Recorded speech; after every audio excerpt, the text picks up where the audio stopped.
Hey, this is Ron with the Radiologic Technologist. I am trying out my wife's new Apple computer. I don't have time to be editing video before I put it up there, at least not today. I wanted to drop a quick video about how you can check the hospital where you think you want to go work before you actually apply there. Um, I do a lot of things to check out a hospital before I will apply. And I know there's a lot of students graduating right now from rad tech school, and they're applying and they're excited. And I've been answering questions like, how do you counter offer, and what are some common interview questions? And I've got a post about all that on my blog. If you go to the radiologictechnologist.com, there's over 83 posts there with all kinds of answers on what the common salary is, how to negotiate, all the types of interview questions you can get, what they're looking for, and the answers. All that stuff is there. But today, I just wanted to go over some quick tips on how to investigate the hospital before you apply, so you can kind of help to determine if you are sure you want to work there. Because I've been at some hospitals that I probably shouldn't have even bothered with, including one recent one. And the first clue that I should have paid attention to was that the CEO position changed approximately 10 times in the past 15 years. And that's not exaggerating. Now, one way to prove that or to look that up is to Google it. If I was applying to Acme Hospital in Acme, Ohio, let's say, I could do a Google search for radiology director, Acme Hospital, Acme, Ohio, or any kind of play on those words for radiology manager, radiology administrator, radiology director, imaging director, director of imaging. Just keep flipping those words around, but add in the name of the hospital where you're looking, and you will start to find Google links to either that person's LinkedIn profile, or articles or news events on Google.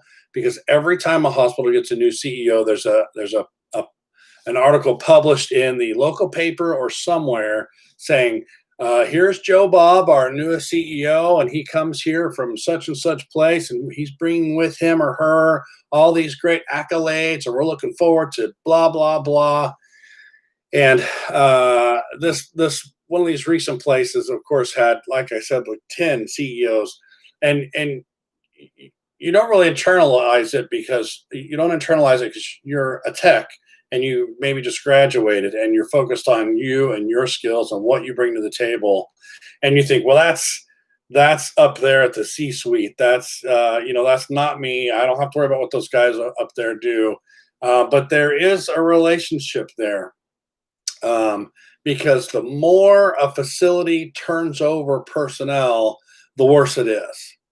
And so, first, you need to look and see how often has that key position of CEO turned over at that hospital. And I think the best place, besides just Googling it and looking for those announcement articles welcoming the new CEO, is LinkedIn. LinkedIn profiles track all of your previous employment that you put on there. And so you may find the CEO that worked at Acme Hospital 10 years ago, but it's still in their profile history, so it'll still show up. The next thing you want to do is do the same type of search for the CFO, or the Chief Financial Officer. See how many times that door has revolved. Same thing for the head of human resources. The place I was at had, let's see, it was a revolving door for the CEO and human resources and the director of nursing. And so the question you have to ask yourself is, why does a facility continue to turn over these key positions? And sometimes it's the leadership. It's, CEOs. I haven't found a good ratio that I'm comfortable with. I could easily say that they don't stay long. And I could speculate that that's because they get the job done. Like, I like to go into a facility, find out what's wrong with it, turn it around, fix it, get it making money again, staff it with good people. And then I tend to start getting maybe a little bit complacent.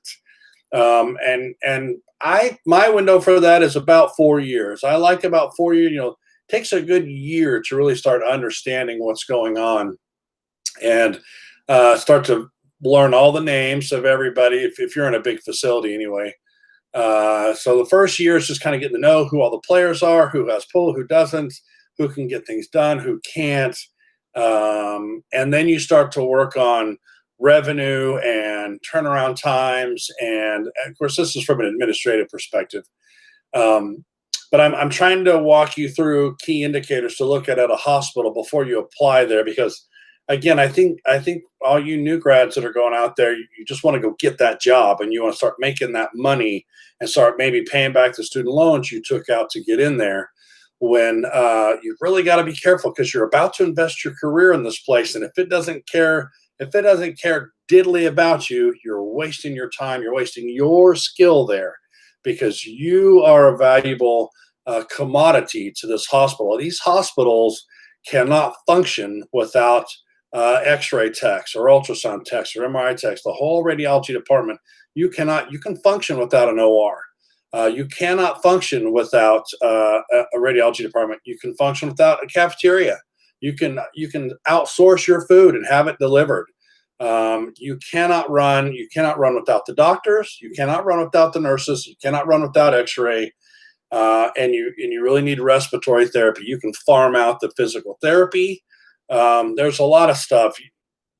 A lot of hospitals don't even have security or transport. So remember, you have a lot of value. So don't just apply to your local hospitals near where you live. So check those C-suites. The C-suite is the CEO, CFO, CNO, CIO, Chief Information Officer. There's this new one that's come up the past 2 or 3 years called the CXO. That's the Chief Experience Officer. If your facility may have it, they may not.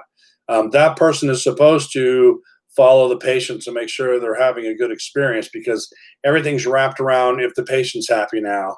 The hospitals don't get paid the full reimbursement if the patient turns in a survey that said they had bad service. So the other part, and I've mentioned this in some of my blog posts and articles on LinkedIn, is in your interview, be sure to ask questions. I asked it in one of my interviews once directly to the CEO: "Are you staying here? Are you going to be here for the long run?" In other words, not coming right out and saying it, but are you going to just turn and burn like everybody else does? And they looked me square in the eyes and said, I hope to retire here. And by the end of my first week of employment, they put in their notice. So, that's not going to directly affect the front line like it does mid-level administration, the person running the radiology department, but it does roll downhill, because you start working with that radiology director to start replacing equipment and change your schedules for the better and bring in the right training, get your skills up so that you understand what you're doing better. And new leadership comes in and changes out that imaging director position. And now all that progress you were making is gone. And the bad side of that is you're going to have to wait 6 months to a year or longer before you get a new director in there to start that process all over again. So when you're looking for that job, make sure you're checking the status of the people running the hospital. And again, that's the C-suite, and I named them all. Google them. And when you find their names, Google their names, look at their LinkedIn profile. They should all be on LinkedIn. If they're not, that tells you that person is old school enough that they're not even on social media. Now, that doesn't necessarily make it a bad thing, but if they don't have a LinkedIn profile and they're not on Facebook, I don't know. I think they're a little bit behind there. And I've seen some of these critical access hospitals way out in the boonies where the imaging director or the CEO or somebody in the C-suite has been there for 25 years and they're non-existent on the internet. So check them out, Google them, and then start looking into the hospital itself. Start Googling the hospital name and use words like awards or inspections, or JACO, Joint Commission, or DNV, or whoever the inspection body is for that location, because you want to know how their inspections are coming out. If they're getting hammered by the Joint Commission, you need to know that.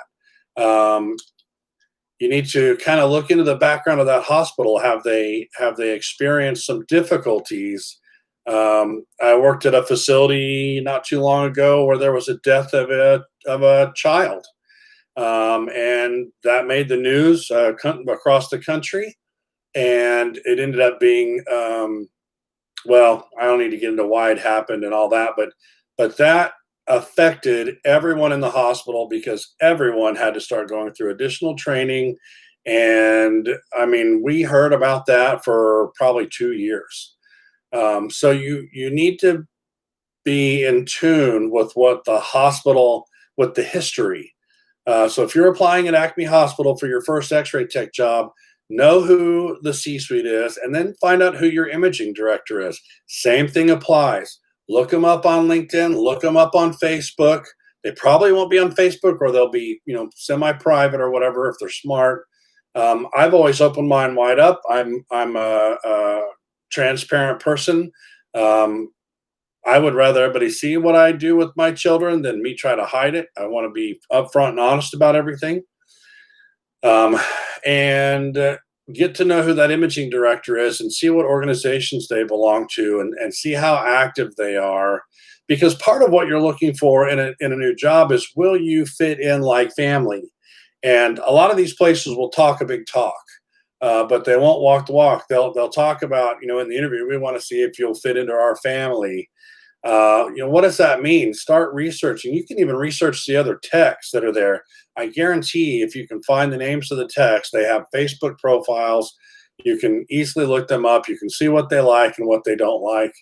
I think it's what I see and what I hear from people who apply is they're just not checking out the facility. They're not looking any further than what are some common interview questions that I should be aware of, and how should I answer them. And that's okay. You can ask that question, and I've answered that in posts on my blog. But you need to check out the hospital and who's running it, and you need to check out the department. And in your interview, you need to ask, do they cross train from within? Because if they don't, then they hire people from the outside to fill a spot when it comes vacant in MRI or CT or ultrasound. You should be looking for a place that cross trains from inside so that you have a career ladder that you can move up. That's about all I can think of off the top of my head. I wanted to try the whole live streaming thing. I wanted to try my wife's computer for once instead of mine. I tend to video these with my webcam, and then I slice and dice and remove my stutters and my misspeaks, and that can be pretty time consuming. So this time I just went live and threw it out there. But there's always going to be a demand for X-ray techs, and so you should always. And I just did an article about how you should always counter offer. And I saw some people reply on a Facebook group that, don't be pompous and think you're worth more than what you're getting offered. That's the wrong attitude. And like I explained in my post at theradiologictechnologist.com, no hospital looks up the range of an X-ray tech and says, let's give them the absolute maximum. They're gonna do just the opposite. They're gonna start you at the very bottom and see if you'll take that, because they want to save money. But you need to come back and say, here's why I'm worth just a little bit more, and put it out there. And don't be afraid to ask for another $1 or $1.50 or 75 cents, because if they say no, that doesn't mean you lost the job. It just means they said no.